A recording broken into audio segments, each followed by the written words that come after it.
আজ বিএনপির ভারপ্রাপ্ত চেয়ারপারসন জনাব তারেক রহমান লন্ডনে সফররত প্রধান উপদেষ্টা প্রফেসর ডক্টর মোহাম্মদ ইউনূসের সাথে সাক্ষাৎ করেন। অত্যন্ত সৌহার্দ্যমূলক পরিবেশে তাদের বৈঠক অনুষ্ঠিত হয়। জনাব তারেক রহমান প্রধান উপদেষ্টার কাছে আগামী বছরের রমজানের আগে নির্বাচন আয়োজনের প্রস্তাব করেন। দলের চেয়ারপারসন বেগম খালেদা জিয়াও মনে করেন ওই সময় নির্বাচন অনুষ্ঠিত হলে ভালো হয়। প্রধান উপদেষ্টা বলেন যে তিনি আগামী বছর এপ্রিলের প্রথমার্ধের মধ্যে নির্বাচন অনুষ্ঠানের ঘোষণা দিয়েছেন। সকল প্রস্তুতি সম্পন্ন করা গেলে 2026 সালের রমজান শুরু হওয়ার আগের সপ্তাহেও নির্বাচন আয়োজন করা যেতে পারে। সেক্ষেত্রে সেই সময়ের মধ্যে সংস্কার ও বিচারের বিষয়ে পর্যাপ্ত অগ্রগতি অর্জন করা প্রয়োজন হবে। জনাব তারেক রহমান প্রধান উপদেষ্টার এই অবস্থানকে স্বাগত জানান এবং দলের পক্ষ থেকে তাকে ধন্যবাদ জ্ঞাপন করেন। প্রধান উপদেষ্টাও জনাব তারেক রহমানকে ফলপ্রসূ আলোচনার জন্য ধন্যবাদ জানান। আমার একটা প্রশ্ন, জুলাই সনদ নিয়ে কোনো কথা হয়েছে কি আজকের বৈঠকে?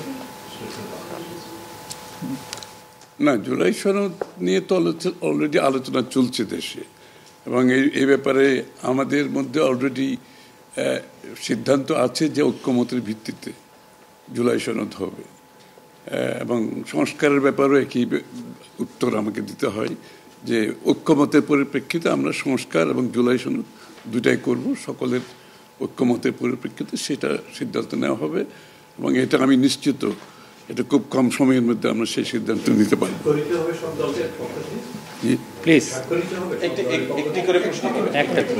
হ্যাঁ, ঐক্যমত যেখানে হবে স্বাভাবিকভাবে ঐক্যমতের পরিপ্রেক্ষিতে যে সিদ্ধান্ত হবে স্বাক্ষরিত তো হবেই, না হওয়ার কোনো কারণ তো নেই। যেটি বারবার যে কথাটি বলা হচ্ছে যে রুটম্যাপ নির্বাচনের একটি সঠিক তারিখ নির্ধারণে আসলে সমস্যাটা কোথায়?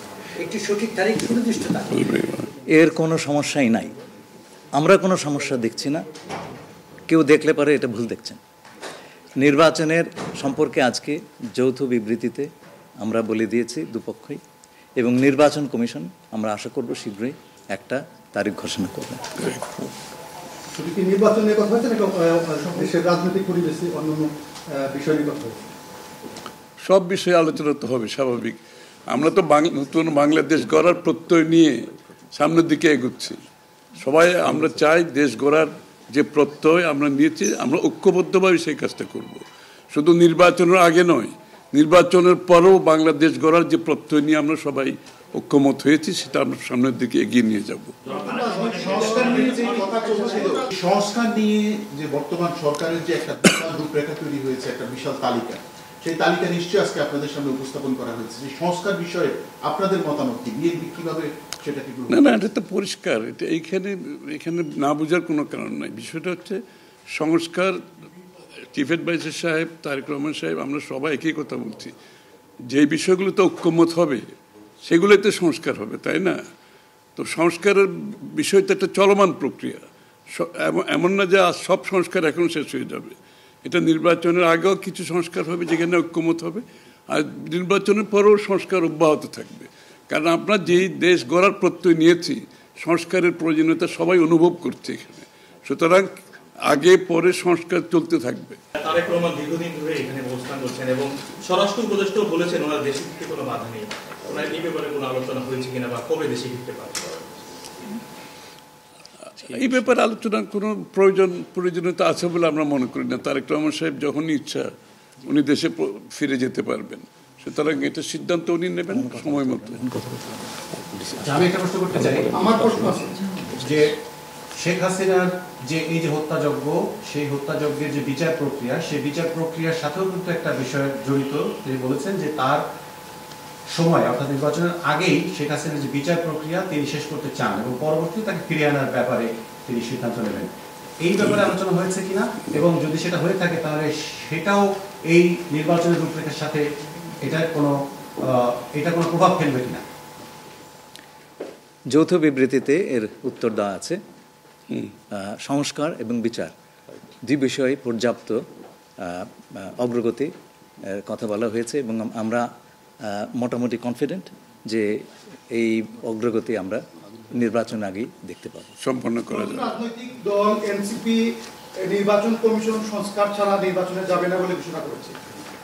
এই বিষয়ে কোনো এই ব্যাপারে এখানে আলোচনার কোনো সুযোগ আছে বলে আমি মনে করি না। নির্বাচন কমিশনের অধীনে নতুন রাজনৈতিক দল নির্বাচনে যাবে না বলছে, নিয়ে কোনো আলোচনা হচ্ছে? এটা ওনাদেরকে জিজ্ঞেস করেন। এটা যার প্রত্যেকটি দলের নিজস্ব মতামত আছে, তবে আমরা সকলকে নিয়ে নির্বাচনটা করতে চাচ্ছি। আচ্ছা, তাহলে কি আমরা বলতে পারি যে এপ্রিলে যে ঘোষিত যে নির্বাচনের রূপরেখা, তাহলে সেখান থেকে সরকার কিছুটা সরে আসতে চাচ্ছে বা আসবে? যৌথ ঘোষণায় এই বিষয়টি সুস্পষ্টই বলা আছে। আপনারা শুনেছেন, যদি সকল কাজ সময় মতো আমরা করতে পারি এবং বিচার ও সংস্কারের ব্যাপারে পর্যাপ্ত অগ্রগতি হয়, তাহলে নিশ্চয়ই সেটা করা যেতে পারে। এখানে আমি একটু অ্যাড করি যে ইয়ের সাথে, যে মিটিংটা প্রথমে আমাদের দুই সাইডের ডেলিগেশনের সাথে হয়েছে এবং পরবর্তীতে 1-to-1 ওনারা দুজনে দীর্ঘ সময় আলোচনা করেছেন। আপনারা কি সন্তুষ্ট কিনা? নিশ্চয়ই সন্তুষ্ট। শুধু আমরা তো বলছি নির্বাচনের আগে নয়, নির্বাচনের পরও দেশ গড়ার ক্ষেত্রে আমরা সবাই একসাথে কাজ করতে হবে, নতুন বাংলাদেশ করতে হবে। আর সন্তুষ্ট না হলে তো যৌথ ঘোষণা আসবার কথা নয়। এখন যে বিচার প্রক্রিয়া চলছে বিগত সরকারের বিভিন্ন, আপনি একবার কোশ্চেন করেছেন প্লিজ। না আরেকটা লাস্ট কোশ্চেন নিব, লাস্ট একটা কোশ্চেন নিব। জি, জাতীয় ঐক্যমত্যের সরকার গঠনের বিষয়ে কোনো আলোচনা হয়েছে কি? না, এটা তো নির্বাচন পরবর্তী সিদ্ধান্ত, যারা নির্বাচিত হবে তাদের সিদ্ধান্ত, সুতরাং এখানে তো আলোচনা হওয়ার কিছু নাই।